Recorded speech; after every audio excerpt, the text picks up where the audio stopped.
Minu taustast nii palju, et eelmine kevad lõpetasin ma Tartu Ülikoolis keemia magistrantuuri ning selle aja jooksul ma töötasin siis biosensori ja tehnoloogia teaduslaboris. Ja täna ma teengi oma magistritöö põhjal valminud artiklist siis nii-öelda ettekande. Minu ettekande teema on siis bioäratundmissüsteem streptokokkus uberise määramiseks. Kui tõlkida see nüüd teaduskeelest tavakeelde, siis tähendab see süsteemi, mis on võimeline ära tundma bakterid, mille nimi on streptokokkus uberis. Võib tekkida küsimus, et kus ja miks on vaja meil sellist süsteemi. Aga nüüd ma palun teil mõelda ennast rolli, kus te tegelete igapäevaselt põllumajandusega. Ja teie igapäevast leiba annavad teile lüpsilehmad, keda te peate kuskil maasulas. Ning lüpsilehmade poolt toodetav piiv läheb teil siis Alma või Tere firmasse. Ning ühel halval päeval tuleb siis streptokokkus uberis ja põhjustab teie lüpsilehmadele haiguse, mille tõttu teie loomad jäävad haigeks ja teie piima kvaliteet jääb halvemaks. Mis emotsioonid teid võiksid vallata sellel hetkel? Üsna kurvad, on ju? Aga just sellise probleemiga on väga paljud Eesti põllumehed seisavad silmitsi. Nimelt on uberis see bakter, mis põhjustab loomadel, lehmadel õigemini, mastiiti ehk udarapõletikku. Ning Eestis on see üks levinuim lüpsilehmade haigus. Ning pea pooltest juhtudest põhjustavad 3 bakterit, aureus, coli ja uberis. Ning mina oma töös siis keskendun sellele viimasele bakterile uberis. Ning hetkel on seis selline, et neid bakterid ei ole võimalik määrata kiiremini kui 6 tunniga.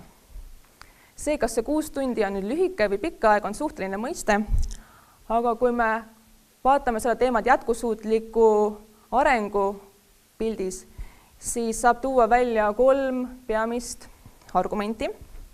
Esimene on see, et me hakkame haigust, mastiiti ravima siis, kui me silmaga näeme, et loomal on mingid haigustunnused või sümptomid. Aga selleks ajaks on tegelikult see haigus üsna kaugele juba kulgenud ning piima kvaliteet on selleks ajaks juba rikutud. Teiseks etapiks on see, et me näeme, et loom on haige, me viime oma piimaproovi laborisse, mis on juba omaette kulu ja nende analüüsimiseks läheb aega. Ning seetõttu on ka õige ravi määramine takistatud ning me oleme saanud endale juba kaela suured ravikulud. Ning kolmas kõige laiahaardelisem probleem on see, et kuna mastiit on siis ikkagi bakterihaigus ja bakterihaigused ravitakse antibiootikumidega, siis praegune on seis selline, et neid bakterihaigusi ravitakse eelkõige laia spektri antibiootikumidega, mis siis pikemas plaanis soodustavad resistentsete bakterite levikut. Lahendus oleks see, et me leiaksime kohe alguses selle kindla bakteri ja me paneksime talle peale kitsa spektriga antibiootikumi, et ravi oleks kõige tõhusam. Ja kui võtta arvesse nüüd neid argumente, siis üha enam on hakatud otsima lahendusi, kuidas kasutada rutiinanalüüsis farmides, näiteks koha peal, selliseid tehnoloogiaid, kus siis farmer ise saab näiteks oma piima analüüsida, ta juba väga varajases faasis, kus veel sümptomeid me ei näe, saab kindlaks teha, et et see piim on bakteri poolt rikutud, et see lehm on teoreetiliselt haige. Ning selle probleemiga mina siis oma magistritöö raames ka tegelesin ja peamine eesmärk mul oligi luua siis süsteem, bioäratundmissüsteem, mis oleks võimeline siis tundma ära uberist.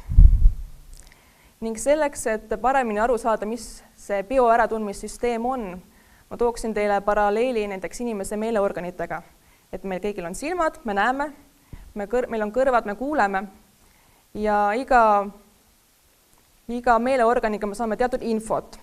ja see info läheb ajusse ja siis me aju töötlemise käigus saame mingit signaali. Ja samamoodi on bioäratundmissüsteem kui mingi meeleorgan, et ta võtab vastu mingit kindlat infot, töötleb seda ja siis reageerib sellele.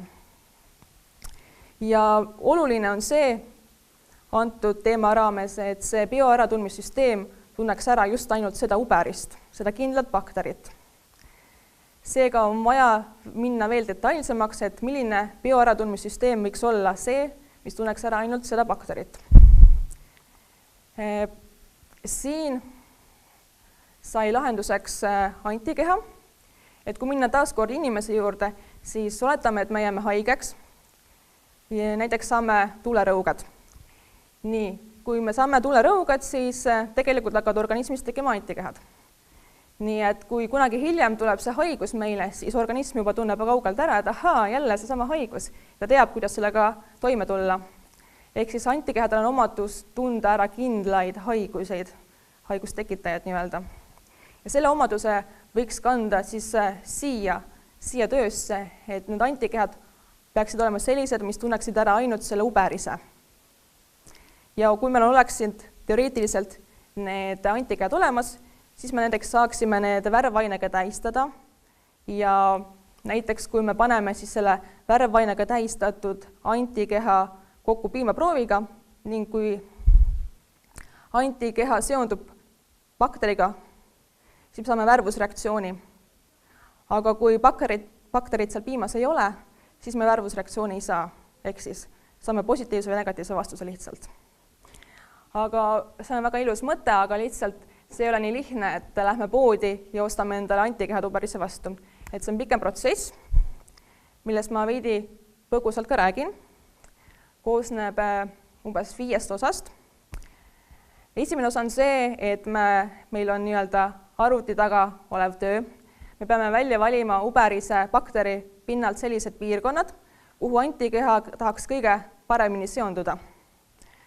See põhineb tõenäosus teoorial ning töö raames valisin siis välja 3 sellist piirkonda, kuhu võiks antikeha kõige paremini seonduda. Siis võtsin need 3 piirkonda, mis ma välja valisin, nii-öelda laborisse kaasa ja nii-öelda taas tootsin labori tingimustes need. Sünteesitud produktid, mis ma nüüd laborist sain, süstiti immuniseerimise käigus küülikule. Kuna küüliku jaoks on need sünteesitud produktid kehavõõrad, siis hakkab küüliku organism tootma antikehasid nende vastu. Ja kui mõne aja möödudes on antikehade kontsentratsioon piisav, siis saab küüliku vereseerumist eraldada antikehad.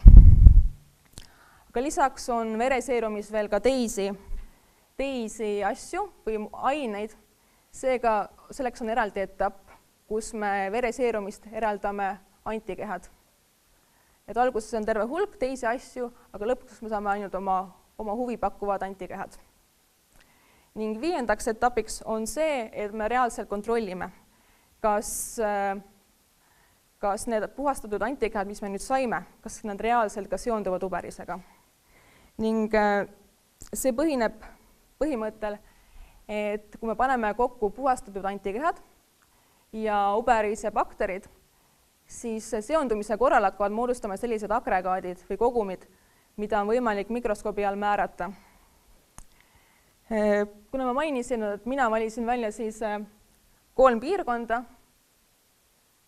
selle bakteri pinnal, siis kõigi nende 3 piirkonna puhul viidi läbi see 5-etapiline süsteem. Ning 3 piirkonnast 1 näitas väga häid tulemusi. Ühesõnaga, ta näitas, et on võimeline seonduma uberisega, mis siis omakorda loob eelduse, et tulevikus on võimalik kasutada neid antikehasid bioäratundmissüsteemina, et määrata uberist ning veel kaugemas tulevikus oleks siis võimalik farmides rutiinanalüüsi korras seda süsteemi kasutada, et analüüsida toorpiima ja määrata, kas seal on mastiiti põhjustavad bakterid sees või ei ole, mis siis tooks kaasa mitmeid boonuseid. See on minu poolt kõik, aitäh!